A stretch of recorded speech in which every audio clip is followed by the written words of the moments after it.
Bonjour à tous, c'est Claire et bienvenue dans cette présentation de l'oracle médiéval et merveilleux qui est un oracle que j'aime beaucoup, beaucoup. Alors il a été créé par deux personnes, Gulliver l'aventurière que vous connaissez peut-être, qui a fait déjà plusieurs oracles, donc j'aime beaucoup le style artistique, et Julien Mi-Avril qui est un poète, qui écrit des choses que j'aime beaucoup aussi.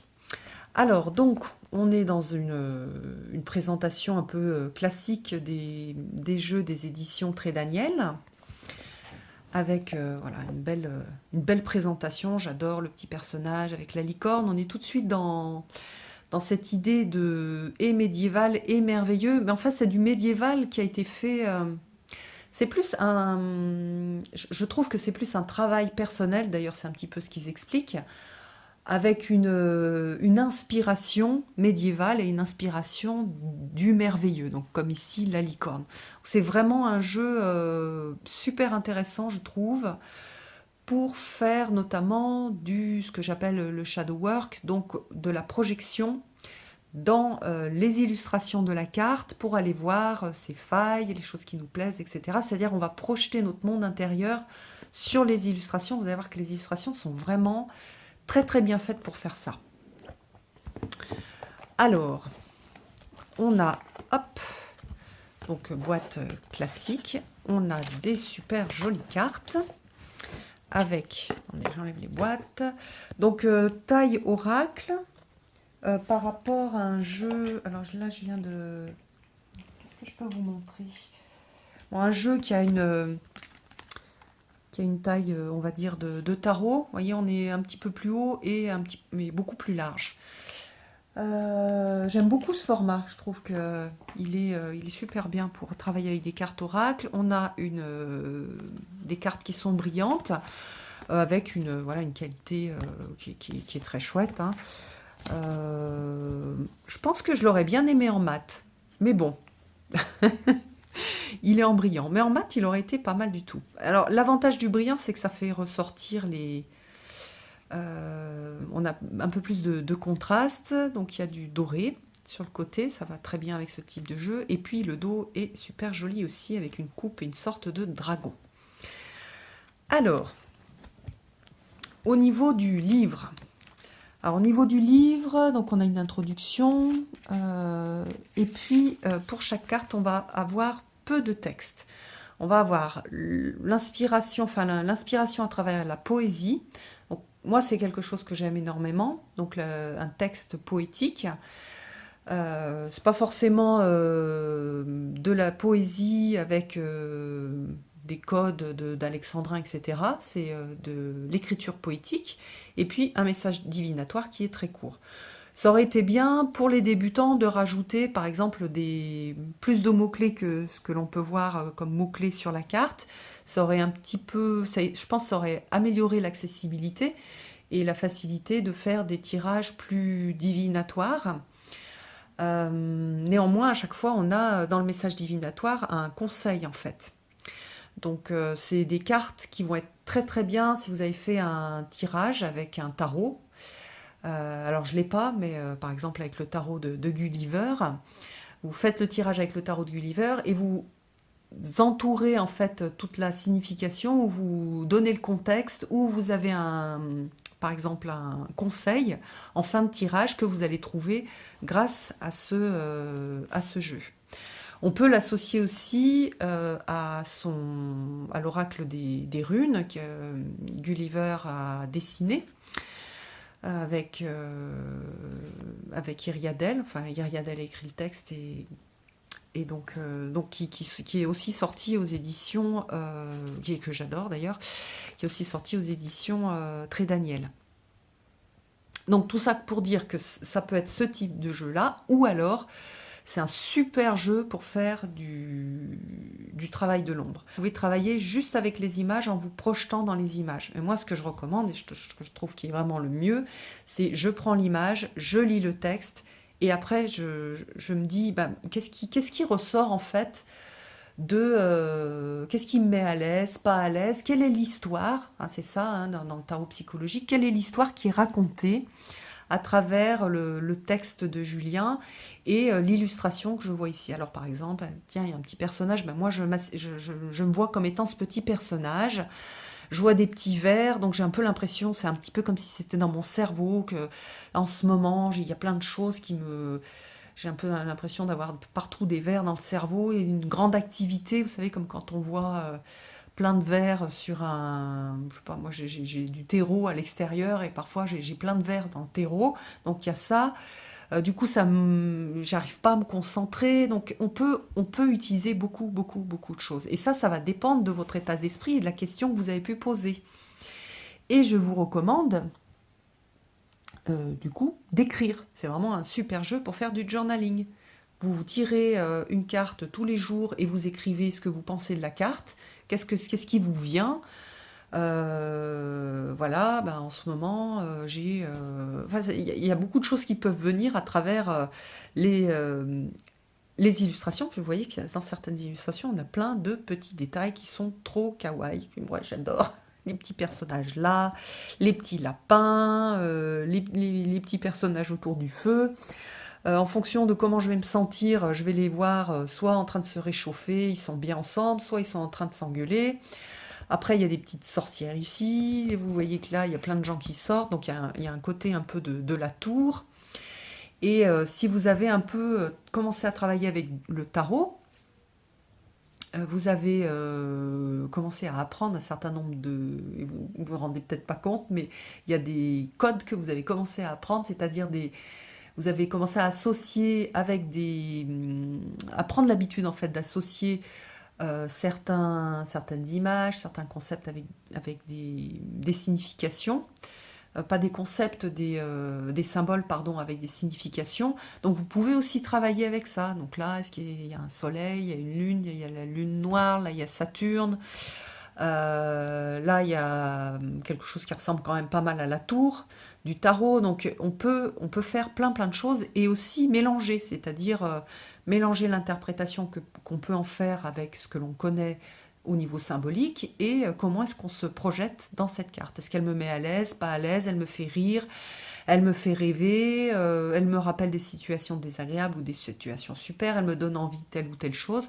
Voilà, c'est comme ça qu'on va travailler en faisant du journaling. Un journaling, c'est écrire sur un journal euh, pour voilà, écrire ses pensées dans un journal sans filtrer. Et vous allez apprendre pas mal de choses sur vous-même si vous travaillez comme ça. Alors, donc là, on a deux personnages qui sont intéressants, qui sont la reine-mère et le roi-père. Donc vous voyez que là, ça fait plus, on a plus l'impression d'avoir un sultan, une sultane, je ne sais pas si on appelle, on l'appellerait une sultane. Donc voilà, ils sont super beaux. J'aime beaucoup le roi-père. La reine-mère, pardon, elle a quelque chose qui, moi, me dérange, mais c'est parce que je projette quelque chose dessus. Donc moi, par exemple, je la vois avec les petits points dessous, donc j'ai l'impression qu'elle pleure, qu'elle est triste. Donc chacun, en fonction de son histoire, de son histoire et de l'histoire de sa famille, etc., va projeter des choses à l'intérieur. Donc par exemple, moi je pourrais me dire, alors de qui elle me parle, qui c'est que je vois à travers ces larmes. Donc je vois des choses qui sont liées à la lignée féminine au niveau de mes ancêtres. Donc c'est quelque chose qui me touche et je sais que c'est quelque chose qui influence aussi ma vie de femme, moi en tant que descendante de cette lignée féminine. Euh, alors ici, on a quelque chose sur, par exemple, le corps, le fait de se cacher, le fait de se montrer, le fait d'avoir honte, le fait d'être une sorte de sainteté autour. Il y a plein, plein de choses intéressantes aussi à voir à travers ce texte-là. Alors là, on a le remède. Vous voyez qu'on a les deux yeux différents, donc ça peut aussi faire penser à Odin. L'œil de la lune, l'œil du soleil, celui qui voit à l'intérieur, celui qui voit à l'extérieur. On a la préparation des potions, on a l'idée de la guérison, on a l'idée en fonction pareil, de sa culture. Moi ici, je vois pas, la première chose que je vois, c'est pas forcément qu'elle a enlevé un bouchon. Ce que je vois, c'est la pilule, la pilule de Matrix. Donc laissez-vous porter par les illustrations. La forêt, Regardez comme c'est mignon avec les petits personnages aussi. J'aime beaucoup. Et puis en plus, c'est vraiment la forêt, c'est un thème qui est très présent dans la littérature du Moyen Âge. C'est l'endroit des dangers, c'est l'endroit de l'aventure aussi, c'est l'endroit du merveilleux. Donc il y a pas mal de choses à voir. Et puis regardez, il y a les petits yeux aussi. Donc il y a l'idée de l'aventure, du danger. On peut le lier aussi au conte du petit Pousset. La gémellité, donc là il y a quelque chose d'assez psychologique. Donc bon, je ne vais pas faire toutes les cartes, hein. Le baptême, avec la colombe, le soleil, les lunes, l'eau qui est noire, enfin bon, je vais m'arrêter un petit peu parce que sinon je vais faire une vidéo de 2 heures. Voilà, le griffon. Après, si vous aimez ces animaux merveilleux, vous pouvez aussi aller faire des recherches sur Internet. C'est super passionnant. Moi, j'adore faire ça. Aller voir quelle était la signification du griffon à l'époque. Comment est-ce qu'on peut le voir aujourd'hui? On a aussi l'idée de l'arbre, hein. Donc là, il y a des choses super intéressantes. Le message. Le sacrifice, Mélusine. Bon, moi j'aime beaucoup ce personnage, hein, aussi. Je travaille pas mal avec, hein. D'ailleurs, elle est super intéressante pour travailler sur l'acceptation de soi et le bizarre en soi. Les délices. Super beau. J'adore, regardez.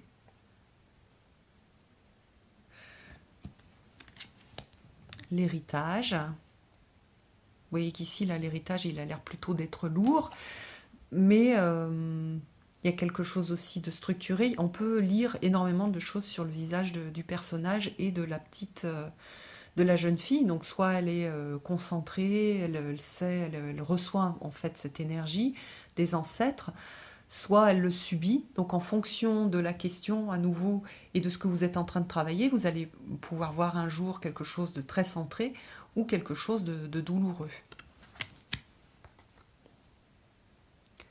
Hop, le carnaval. J'adore ces petites chaussures. Bon. L'union. La déchéance. Le dragon. Le fameux dragon, le dragon qui garde des trésors, le dragon qui représente aussi la difficulté, le mal aussi, hein, dans certaines représentations du Moyen-Âge. Hein, dans les légendes arthuriennes, on a les deux, on retrouve les deux. La connaissance. J'adore le foyer. C'est super mignon. Donc il y a aussi les gens qui aiment le style un peu sorcier, évidemment, c'est un jeu qui va beaucoup vous plaire au niveau esthétique. L'abondance. Bon, moi je travaille beaucoup avec le 3, on est 3 sœurs, on est à 3 ans d'écart, etc. Donc j'adore, hein, ces cartes où il y a trois filles tout de suite. Là, je nous vois toutes les 3. Donc voilà, j'ai mon histoire, je nous vois toutes les 3 en train de danser. Voilà. Et écraser le serpent qui correspond aussi à quelque chose pour moi. Donc c'est vraiment, vraiment chouette. Le banquet. Regardez. Oui, bon, tu me casses les pieds ou pas? Je m'intéresse plutôt à lui, l'air de rien. Enfin bon, voilà. Au niveau relationnel, on peut aussi à chaque fois lire dans les cartes des choses intéressantes. Alors, la gestation, donc là on a une sorte de papesse. Le jeu avec l'échiquier qui était hyper important au Moyen-Âge. C'était en période où il n'y avait pas de guerre, c'était aussi une façon de s'affronter. On le retrouve notamment pas mal dans la légende arthurienne. Le labeur. Ah, dans le labeur, j'avais pas fait attention, mais on a des personnages qui vivent pas au même endroit. Donc on a plutôt quelqu'un, on dirait quelqu'un d'européen. Là, on est plutôt en Asie. Superbe. La réclusion. Donc là, pareil, un lien au conte, hein. Il y a vraiment aussi ce lien au conte et dont beaucoup de contes ont été créés au Moyen Âge, hein. À travers les contes, il y a une sagesse qui est transmise, qui est super intéressante. C'est pour ça aussi que voilà, le jeu est intéressant, l'adoubement. Avec, donc il est très féminin, on n'a que des personnages féminins, donc il y a un petit twist dans dans les représentations moyenâgeuses où il y avait peu de femmes en armure. On a Jeanne d'Arc, mais c'est tout. Le phénix, la roue de l'année, le Graal, le recueillement, la bravoure, l'unité, les rêves prémonitoires, l'étoile. Elle est super jolie cette carte. Il y a toujours ces petits personnages, j'aime bien. Un peu comme si c'était... soit ça peut être beaucoup de choses, ça peut être des personnages de l'autre monde, si c'est quelque chose auquel on est sensible, soit ça peut être, si on est plus mental, ça peut être les pensées, ça peut être voilà, les guides. Regardez comme elle est belle, l'étoile. Magnifique.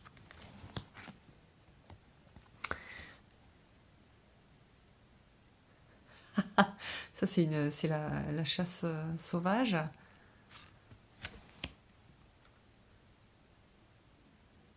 Attention, là, la colère, ça va pas rigoler.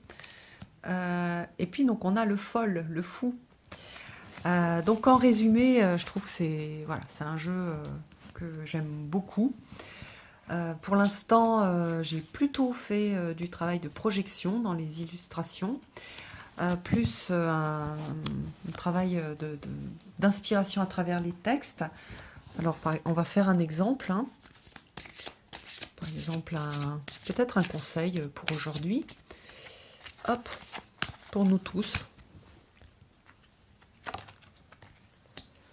Alors, on a la carte de l'union. Je vous la montre un petit peu plus proche. Ah, vous voyez qu'il y a aussi des agneaux. Donc l'agneau, dans l'agneau, il y a... Je vous laisse réfléchir à ce que l'agneau vous... Bon, dans la tradition chrétienne, sûrement que ça vous parle, mais il y a d'autres choses, hein. Dans les contes, l'agneau, c'est pas toujours... voilà, il se fait dévorer, il est malin aussi. Alors, attendez, pendant ce temps, je cherche le texte. Alors, qu'est-ce qu'on a dans le texte? Telle la lune et le soleil célébrant leurs noces sacrées, tel l'humain qui se lie alchimiquement à la divinité, je célèbre l'union harmonieuse avec mon bien-aimé et je lui offre autant que mon amour, mon ciel d'éternité. Et le message divinatoire, l'heure est à l'union alchimique entre les polarités. Ciel et terre, masculin et féminin doivent s'équilibrer. L'heure est aussi à l'union entre amants passionnés, que celle-ci se concrétise ou non par un rite sacré. Donc vous voyez que l'idée c'est l'union, que ce soit une union intérieure entre voilà, le divin et notre partie divine, notre partie personnalité, le côté masculin ou féminin en nous, ou alors le lien avec une personne extérieure, qu'on est, voilà, on est invité à cette union. Donc en message par exemple de la journée aussi, c'est un jeu qui s'y prête très très bien. Et bon, voilà, j'aime beaucoup le texte poétique. Donc voilà pour ce jeu. Je vous embrasse tous et puis je vous donne rendez-vous pour une prochaine vidéo. À bientôt!